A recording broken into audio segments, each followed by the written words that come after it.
Then Moses answered might be, I am a stinking shepherd. That's all. How can he go? So that's why Moses is refusing God's mission. Mission impossible. Even though God is commanding Moses to do something. If I were in his shoes, I would do the same thing. But God asks Moses only to trust God. You don't need to worry about people's doubt. You don't need to worry about your past career. Don't trust your human network. All you need to do is this. Just believe that I am with you. Amen? Amen. That's all. God is not asking neither our ability, nor our social status, nor our property, nor our educational background, nor the numbers of SNS followers. But just this, I am with you.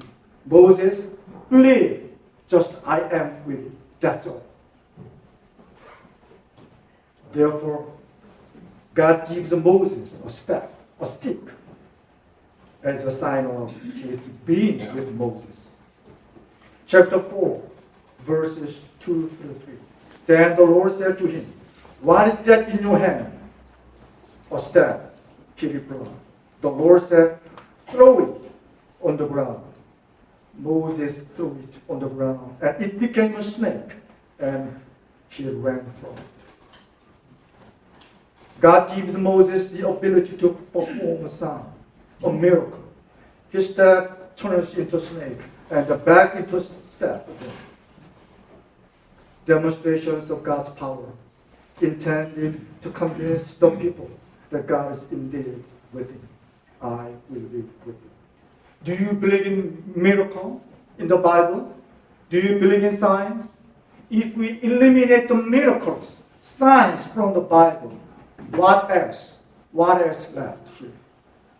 The Bible is full of miracles. The Bible is full of signs.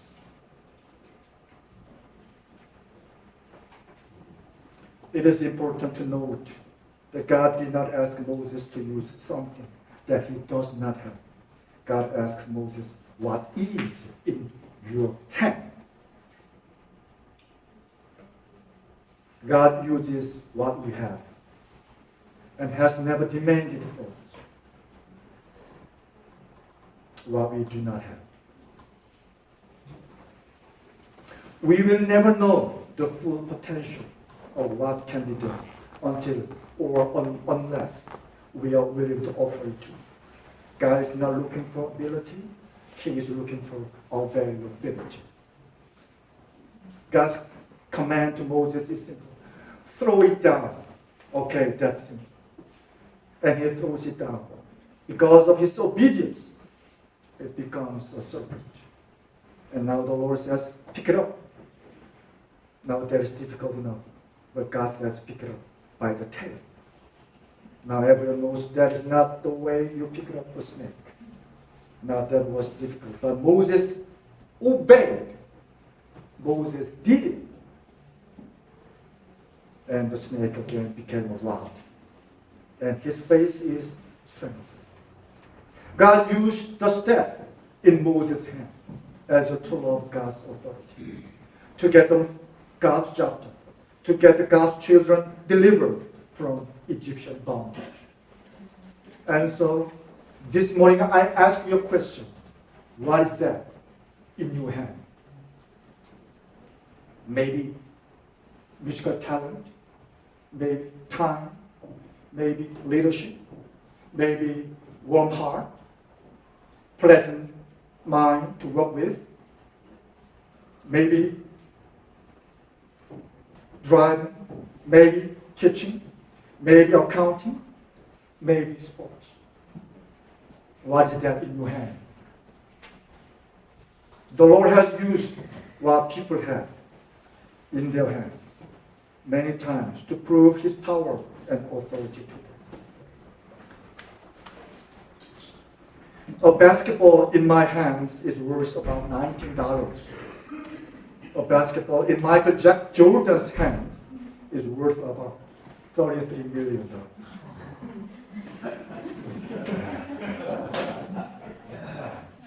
It depends whose hands it's in. A rod in my hands will keep away a wild animal. A rod in Moses' hands will part the mighty sea. It depends whose hands it's in. A slingshot in my hands is a kid's toy. A slingshot in David's hands is a mighty weapon. It depends whose hands it's in. 2 fish and 5 loaves of bread in my hands is a couple of fish sandwiches. Maybe it will be useful our potluck.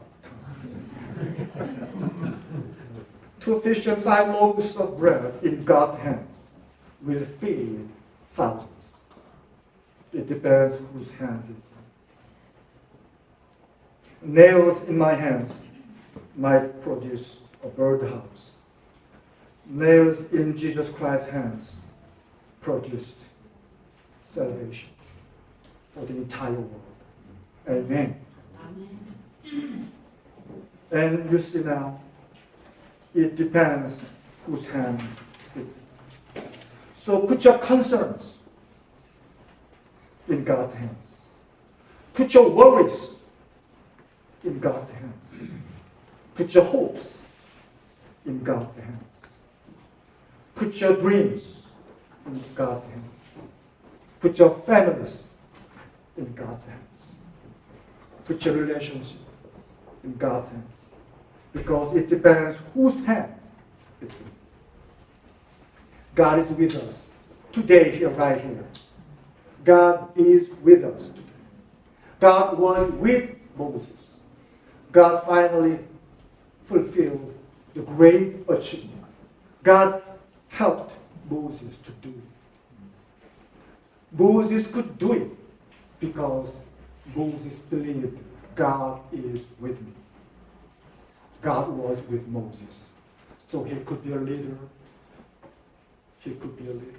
But you know what? He couldn't enter the promised land. At the age of 80, it was not over. Until God says it's over. 8 years not the end. He started a new beginning. But at the age of 120, it's over. When God says it's over, it's over. He couldn't enter. Because it's not Moses. It's not Moses' power to bring the people to Canaan. Moses has to stop. Moses couldn't enter. Why? Because it's not Moses, but God. God says, stop. It's over. You are over. Moses, 120 years old, Moses, you are over. Then it's over. Otherwise, if God says it's not over, it's not over. Do you understand? That's why Moses couldn't enter. Very strange story. It's very strange. It's not happy ending. If he started, he should enter the Canaan, the promised land, but he couldn't.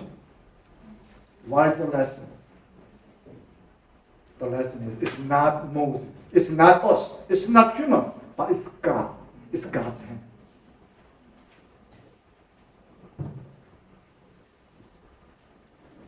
We are in the hands of God's, loving God's hands. So these days I'm studying Jonathan Edwards. Actually, I'm planning to write about Jonathan Edwards for my PhD dissertation. The famous his sermon is this: the sinners in the hands of an angry God. This in all the English literature, anthologies have that. Sinners in the hands of an angry God. In the hands of an angry God. Yes.